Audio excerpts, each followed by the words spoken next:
What if I told you that right now, as you're watching this, there are 7 human beings orbiting 250 miles above your head, moving at 17,500 miles per hour, fast enough to cross the entire United States in about 10 minutes? Why would anyone build a $150 billion laboratory in the vacuum of space instead of just building it on the ground?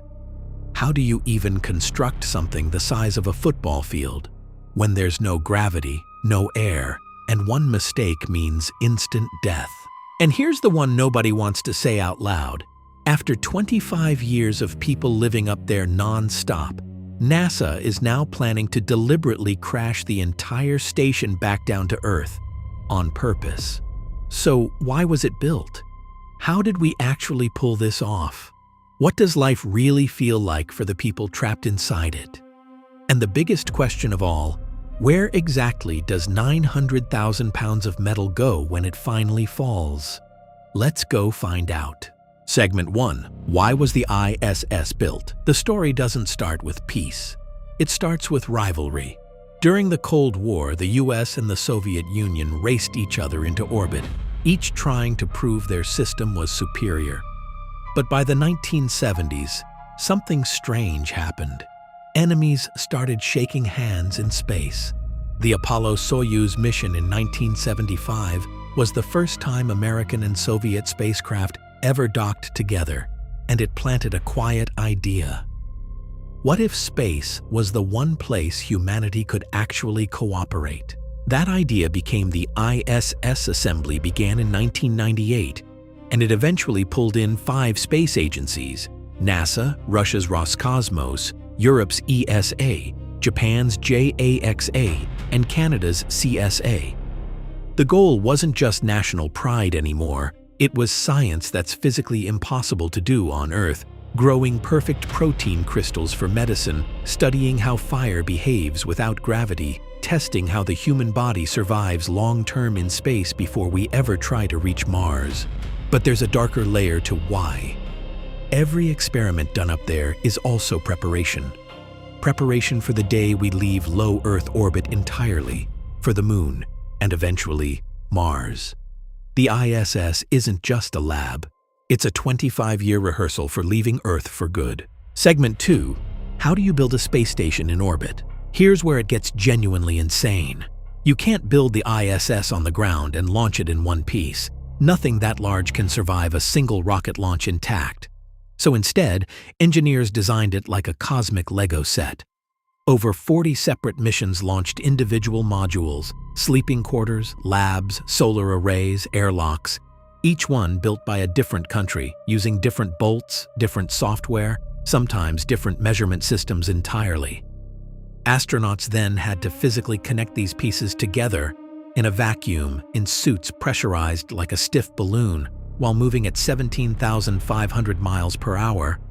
A single torn glove, a single puncture, and there is no atmosphere to breathe, ever. Some of the trickiest dockings had to be aligned by hand to within inches, using a robotic arm called Canadarm2, controlled by an astronaut watching through a tiny window and a grainy camera feed. Today, the finished structure is longer than a football field, weighs over 900,000 pounds, and took more spacewalk hours to build than any object humans have ever constructed. Segment 3. What does daily life actually look like up there? Life on the ISS runs on a strict schedule almost identical to a workday on Earth, because without one, astronauts report losing all sense of time. Wake up at 6 a.m., exercise for 2 hours a day, every day, using resistance machines and a treadmill with a harness. Not for fitness, but because without gravity, the human body starts wasting away almost immediately. Even brushing your teeth becomes an engineering problem. Water doesn't fall. It clings, floats, and has to be caught before it drifts into an electrical panel. Sleep happens in a strapped-down bag so you don't float into a wall mid-dream. And every 90 minutes, the sun rises and sets again, meaning the crew experiences roughly 16 sunrises and sunsets every single day. It sounds almost magical, and for a while it is.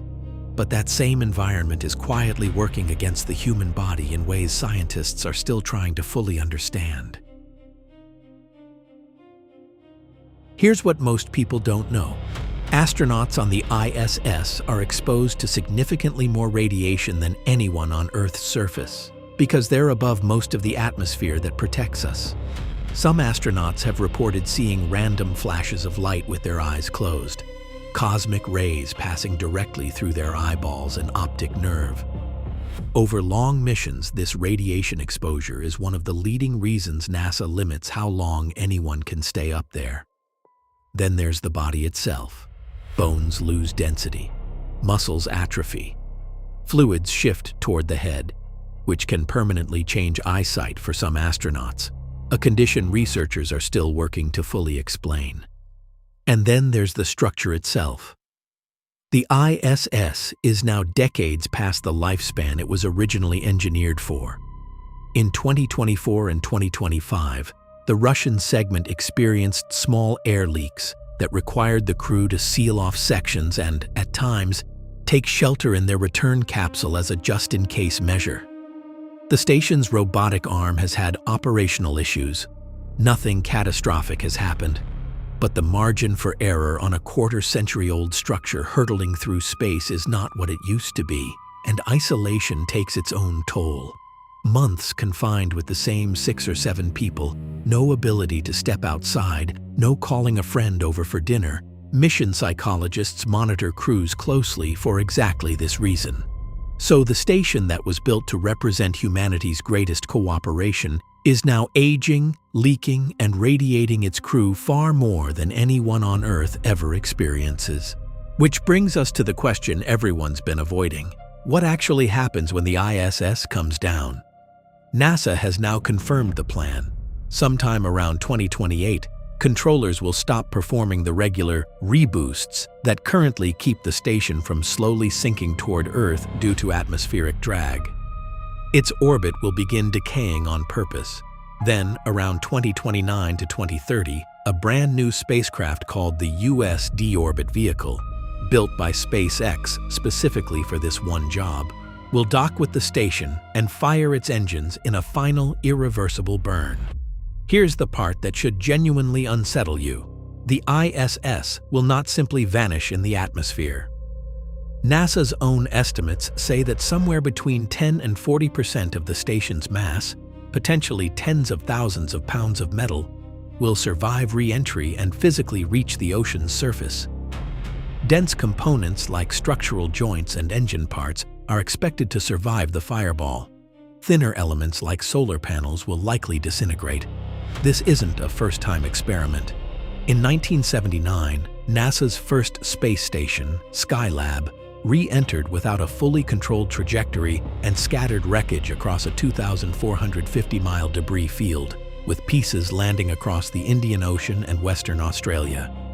Russia later deorbited the Mir space station in 2001 using a precise multi-stage burn that dropped it safely into a remote patch of the Pacific, the exact playbook NASA now intends to follow at nearly 5 times Mir's original mass and complexity. The target zone for the ISS's final resting place is an area of the South Pacific so remote it's used as a graveyard for retired spacecraft, sometimes called the Spacecraft Cemetery. No populated land is anywhere near it, but some ocean conservation groups have already raised concerns about what repeatedly sinking large structures into the same patch of ocean might mean for that environment over time, a question international law doesn't yet have a clear answer for. So the station built to be humanity's greatest peacetime achievement in space will end its life as a controlled, fiery collapse into the sea, its final act engineered down to the mile, so that the one thing it must never do is fall on any of us. For 25 years, 7 people at a time have called this fragile, aging machine home, orbiting a planet that built it out of rivalry and is now preparing to let it go. The next time you look up at a clear night sky and see a bright, steady light gliding silently overhead, that might just be it, watching us one last time before it comes home. If you want to see what replaces it next, the private space station's already racing to take its place. Let me know in the comments, and I'll make that video next.